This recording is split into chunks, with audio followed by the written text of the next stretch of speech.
So, once you've reached your required height or desired height, your work should look something like this. You need one less needle now, and with the fourth needle here, you extend your first needle, knitting all the stitches.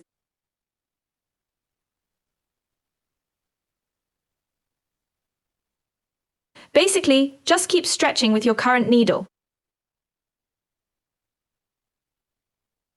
I've now finished a fourth round, and it actually works out pretty well that there's a color change again now. Then I'll end up with the heel in that orange tone, which I really like, since that's what I started with.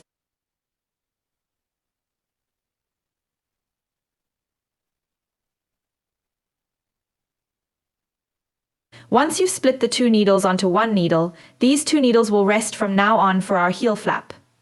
That means we're only knitting these. For this, in the first round you turn your work and purl all the stitches. Even the first and the last stitch, so you don't need an extra edge stitch, really just purl every stitch. As you can see,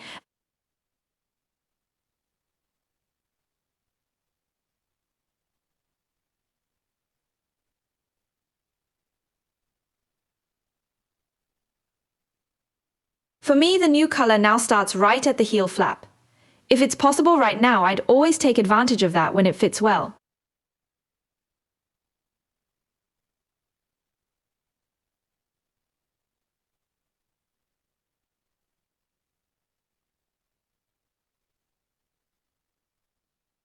Alright, after your first row, just turn the whole work around, and for row 2 knit every stitch as it appears, so knit. Again without edge stitches.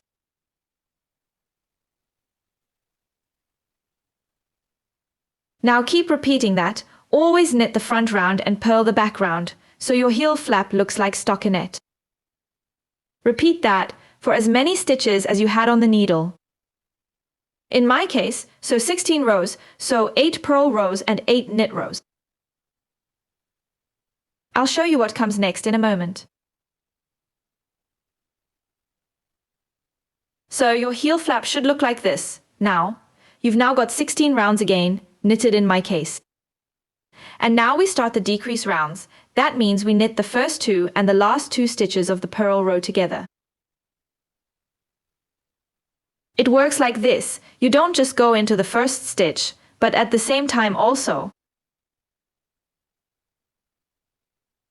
into the second stitch, and otherwise work basically a purl stitch as normal. You've already made one purl stitch out of 2 purl stitches. Purl the other stitches as usual, as they appear, and I'll show you again at the end of the row how to purl the stitches together. So,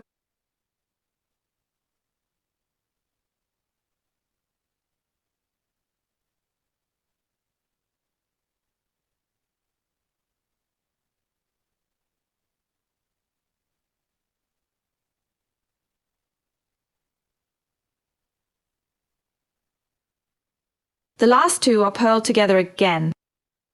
That means you're actually working a completely normal purl stitch, except you're inserting the needle through 2 stitches.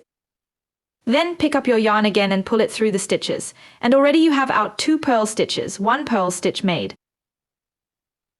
Then you turn your work again and knit the right side. Let's call it that. The knit stitches as they appear without decreasing. Now, you repeat this until you have the same number of stitches on all 3 stitches. On all 3 needles, that is, on these 2 and here, in my case 16, means always in the left row. In this one here, purl the first 2 and the last 2 stitches together and just knit the right side row I'm knitting right now like that. How the stitches look without decreases. If you only have 16 stitches left on the needle, as in my case, we'll meet again. Your heel flap should by now look like it's narrowing slightly here toward the top. Now we're starting the hardest part of my sock technique, picking up the stitches. They say the hardest part isn't very difficult. You'll all manage it. It's just a bit tight. That means you start here now, picking up every other stitch. That means you insert right up here into the very first stitch from bottom to top. And you see here now, you always take every second stitch. That means you skip this one here and then go into the next stitch. Now go all the way down the row, picking up every other stitch from bottom to top. Don't get annoyed if it's a bit tight in places, especially when you're pulling it on. That way you'll have a nice even heel with no holes.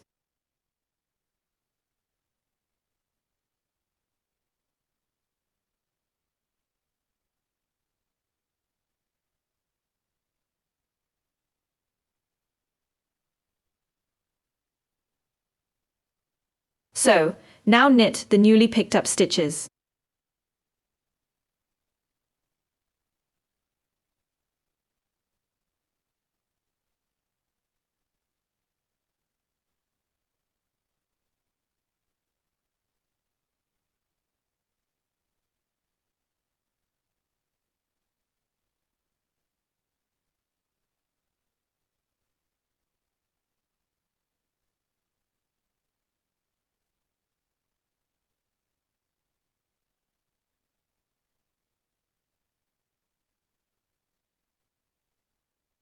Really just pick up one stitch here.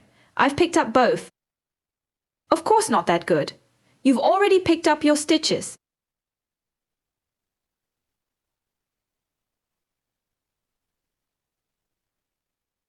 As you can see here, everything is very close and evenly snug against your heel flap.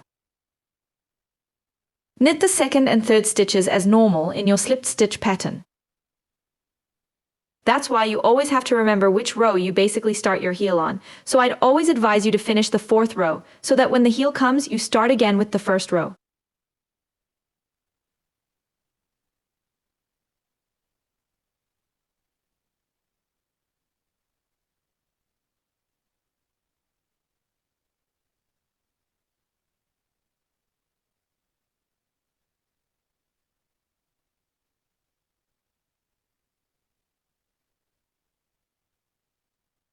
Have you already reached the second side of your heel flap?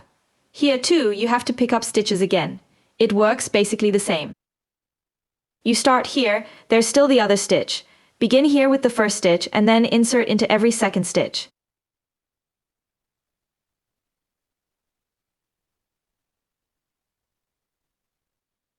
Always from bottom to top and always the front end. So don't twist it here, but always the front end here.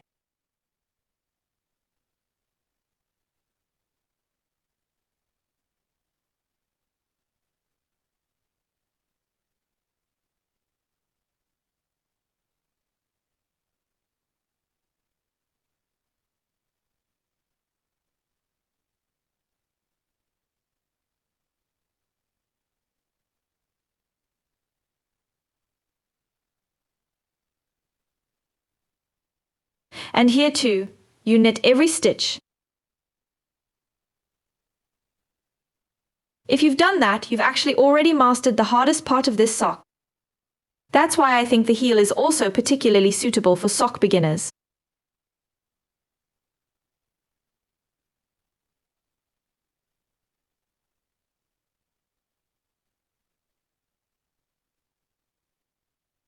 Where it's tight, you can widen it here a bit so you can get through. But like I said, anything that's tight here will even out nicely afterwards and be without holes.